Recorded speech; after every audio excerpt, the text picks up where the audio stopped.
వృషభం వారికి కనీసం ఈ 2026లో అయినా సక్సెస్ చూడాలి అనేటువంటి ఆశ ఉంటుంది. ఎందుకంటే ప్రతి సంవత్సరాలు మారిపోతుంటాయి, నెలలు మారిపోతుంటాయి. 2023 అయిపోయింది, 24, 25, 26. అసలు ఇప్పుడైనా మన జీవితాలు బాగుపడతాయని చూస్తూ ఉంటాం. దీనికి మరేమిటి మీరు అనుకున్న కోరిక అనుకున్నట్టుగా సక్సెస్ అవ్వాలంటే ఏంటి అనే విషయం ఇప్పుడు మనం తెలుసుకుందాం. ఈ విషయాలు చెప్తుంది నేనైనప్పటికీ కూడా చెప్పిస్తుంది ఈ సాక్షాత్ లలిత అమ్మవారిగా భావిస్తూ, ఫస్ట్ ఆఫ్ ఆల్ ఇక్కడ అసలు సక్సెస్ అనేటువంటిది ఎందుకు రావట్లేదు అనే విషయాన్ని మనం పట్టుకోవాలి. అయితే లక్కీగా మీకు ఈసారి 11లో ఉన్నాడు శని. అయితే 11లో ఉన్న వాళ్ళందరికీ సక్సెస్ వస్తుందా? ఇట్స్ డిపెండ్ ఆన్ మీ యొక్క పర్సనల్ చార్ట్లో గ్రహాలు ఎక్కడెక్కడ ఉన్నాయి, ఎలా ఉన్నాయి, ఏం చేస్తున్నాయి. ఇది దీనివల్ల ఉంటుంది మొత్తం. మనం పూర్వజన్మలో చేసుకున్న కర్మ. సరే, పూర్వజన్మ కర్మ అనుభవించేటట్టయితే మనకి ఎందుకు రెమెడీస్? దశరథ మహారాజు కూడా ఆయన పుత్రకామేష్టి యాగం చేసేవాడు కాదుగా, పూర్వజన్మ కర్మ అనుకుని కూర్చునేవాడు. ఆయన పుత్రకామేష్టి యాగం చేసినందుకు సంతానం కలిగింది. రైట్. అయితే ఇక్కడ మీ వృషభం వారికి లక్కీగా శని లాభంలో ఉన్నాడు, పాజిటివ్గా ఉన్నాడు. రాహు దశమంలో ఉన్నాడు, వృత్తికారకుడు. బట్ సెకండ్ హౌస్ అంటే రెండవ స్థానంలో గురువు ఉన్నాడు. అది మంచివాడే, కానీ గురువు స్వరూపం మారిందని మనం చెప్పుకుంటూ ఉన్నాం. ఇక్కడ ఏమవుతుందంటే, చూడ్డానికి గురువు ఉన్నా ఆ గురువు కొంత ఫ్యామిలీ రిలేటెడ్ ఇష్యూస్ వల్ల మీరు చేసే ప్రయత్నాన్ని కూడా కొంత ఆపుతూ ఉంటాడు. అందుకని మీరు ఏం చేయాలి?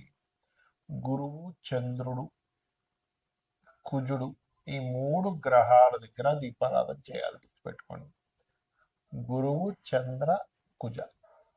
అయితే ఇక్కడ సక్సెస్ విషయంలో వీళ్ళకి ఎక్కడ అడ్డుపడుతుంది అంటే 4వ స్థానంలో ఉండే కేతు. అది ఎలా అడ్డుపడుతుందండి అంటే చూడండి, చెప్తాను మీకు. నేను ఒక కోర్స్ చేస్తాం. ఆ కోర్స్ చేసి నేను ఒక ప్రొఫెషన్ మారుద్దాం అనుకుంటాం. అప్పుడు ఏమవుతుంది? రాంగ్ కోర్స్ చేస్తారు తెలియకుండా. లేదా ఒక ఆఫీస్ పెడతాం, రాంగ్ ప్లేస్లో ఆఫీస్ పెడుతూ ఉంటారు. రాంగ్ టైంలో తీసుకెళ్ళి ఏదో కన్స్ట్రక్షన్ ప్రారంభిస్తారు. ఇంటీరియర్ వ్యక్తినో లేకపోతే ఏదో సంథింగ్ రాంగ్గా తీసుకొచ్చి రాంగ్గా స్టార్ట్ చేస్తుంటారు. అంటే ఏంటి? మీరు ఇంటీరియర్స్ చేయించుకుంటున్నా, ఇంట్లో సంబంధించినవి చూసుకుంటున్నా, ఒక కోర్స్ చేస్తున్నా, ఒక వాహనం కొన్నా, ఒక మిషనరీ కొన్నా, కొంతమంది చోట. అయితే ఇక్కడ ఏంటంటే చాలామందికి అర్థం కాని విషయం, అసలు ఎందుకు మేము చేసే ప్రయత్నం ఏది కూడా సక్సెస్ అవ్వట్లేదు. ఎవరినైనా అడిగి చూడండి, మీకేంటి అంటే పలానా గోల్. అది చదువుకునే వాళ్ళు కొంతమంది గోల్ ఐఏఎస్ ఐపీఎస్ అవ్వాలని, లేకపోతే కొంతమందికి ఇల్లు కట్టుకోవాలని, కొంతమంది బిజినెస్ సాగాలని, ఇలా రకరకాల గోల్స్ ఉంటాయి.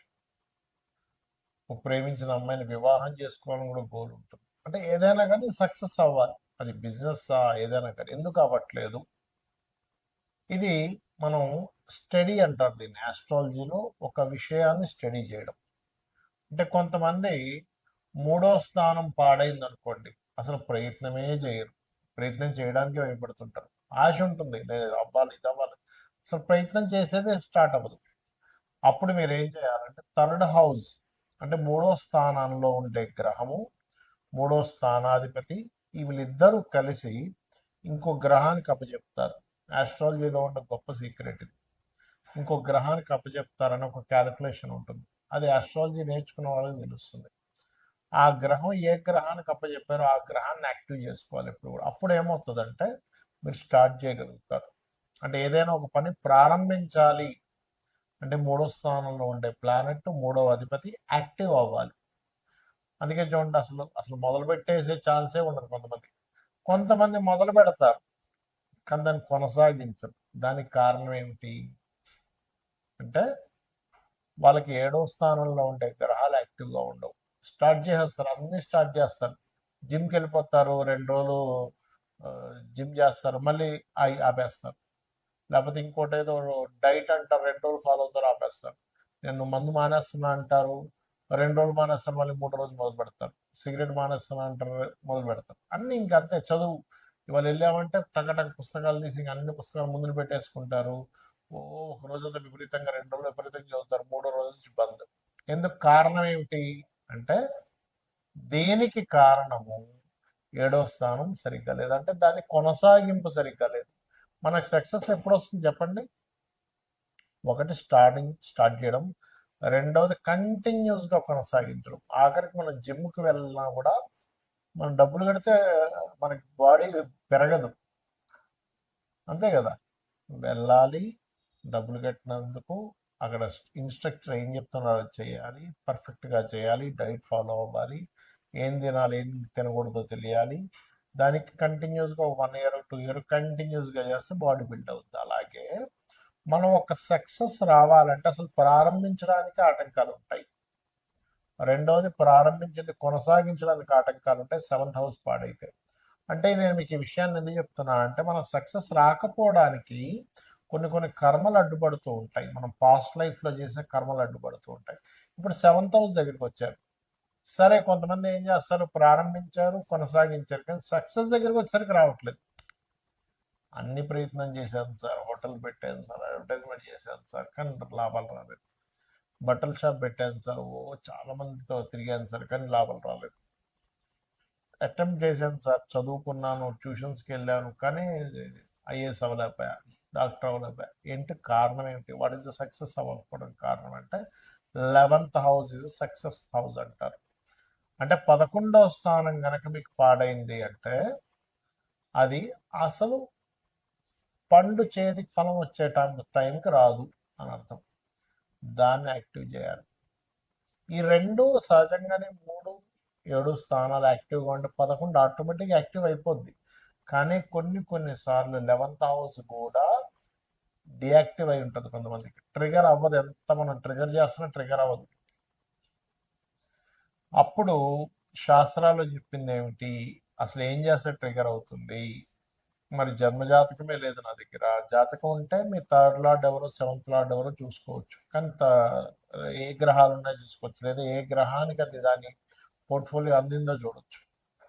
కానీ ఇక్కడ మీకు 11th హౌస్ ఎప్పుడైతే ఇదిగా లేదో అసలు ట్రిగరే అవుతుంది అక్కడ.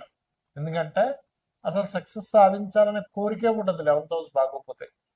వాళ్ళకి ఎలా ఉంటుందంటే ఆలోచన, ఏం చేస్తాం సార్, ఏం మిగులుతుంది సార్, ఏం పట్టుకుపోతాం సార్, అంటే ఏమనంటే ఏం పట్టుకుపోతాం అని మనకుంటే అసలు భూమి మీద ఇంప్రూవ్మెంట్సే ఉండవు. గుర్తుపెట్టుకుంటే ఎవడు బల్బు కనిపెట్టేవాడు కాదు, బైక్ కనిపెట్టేవాడు కాదు, ట్రైన్ కనిపెట్టేవాడు కాదు, ఫ్లైట్ కనిపెట్టేవాడు కాదు. ఏం పట్టుకుపోతాం, అయిపోయింది కదా. కాబట్టి అట్లా కాదు, మనిషి ధర్మబద్ధంగా ప్రతిదీ కూడా డిజైర్స్ నెరవేర్చుకోవాలి, సక్సెస్ అవ్వాలని మనకు శాస్త్రాలు చెప్తున్నాయి. మరి దీనికి ఏం చేయాలి? దీనికి పర్టికులర్గా లలితా సహస్రనామాల్లో ఒక నామం ఉంటుంది మీరు సక్సెస్ అవ్వడానికి. దాన్ని ఏ నామం అంటే అది ఓం ఇంద్రగోప పరిక్షిప్త స్మరతోనాభజంగికాయై నమః. ఇది బిజినెస్ ఇంప్రూవ్మెంట్స్కి పనికి వస్తుంది, మీరు సక్సెస్ అవ్వడానికి కూడా పనికి వస్తుంది. ఎందుకంటే మనం అసలు ఒక విషయంలో సక్సెస్ అవ్వట్లేదు అంటే, ఇప్పుడు చూడండి చాలామంది తెలియక అజ్ఞానంలో కొన్ని పనులు చేస్తూ ఉంటారు. ఎవడో ఎదుగుతూ ఉంటే వాడిని వెనక్కి లాగుతారు, ఎవడో కొంచెం బిజినెస్ బాగా చేస్తుంటే వాడి బిజినెస్ ఎట్లా నాశనం అయిపోవాలని చూస్తుంటారు. ఇవన్నీ ఏంటంటే కర్మాస్ అంటారు వీటిని. మనకి ఇవన్నీ కర్మలు చుట్టుకుంటూ ఉంటాయి. ఆ జన్మలో వాడు అనుభవించలేదని వెంటనే నెక్స్ట్ జన్మకి షిఫ్ట్ అయిపోతాయి. కాబట్టి దయచేసి శాస్త్రంలో చెప్పిన విషయాన్ని మనం పాటించాలి. పరోపకారం పుణ్యం, పరపీడనం పాపం. ఇంకొన్ని పీడించు తింటున్నామంటే అది పాపం కిందకి మనకి జమ అయిపోతుంది, ఇంకోటికి మనం సహకరించామంటే అది పుణ్యం కిందకి వస్తుంది. కాబట్టి చేయకండి దయచేసి. మరి జాతకం లేదు, ఏ గ్రహాల దగ్గర పెట్టాలి? బుధ శుక్ర గ్రహాల దగ్గర దీపారాధన. ఇప్పుడు గురువు కూడా మిథునంలో, న్యాచురల్ మిథునంలో గురువు ఉన్నాడు కాబట్టి గురు శుక్ర బుధ ఈ 3 గ్రహాల దగ్గర దీపారాధన చేసి, ఇప్పుడున్న ఈ 2026లో ఇందాక నేను చెప్పిన మంత్రం ఏదైతే ఉందో, లలితాహాస్త్ర నామం ఓం ఇంద్రగోప పరిక్షిప్త స్మరతోనా భజంగికాయ నమః చేస్తూ మీరు దుర్గా ఆలయానికి వెళ్ళండి. ఈ సంవత్సరం ఖచ్చితంగా, అంటే గణపతి దుర్గా 2 ఆలయానికి వెళ్తూ ఉండండి. 100% మీకు సక్సెస్ వచ్చి తీరుతుంది. శ్రీమాత్రే నమః.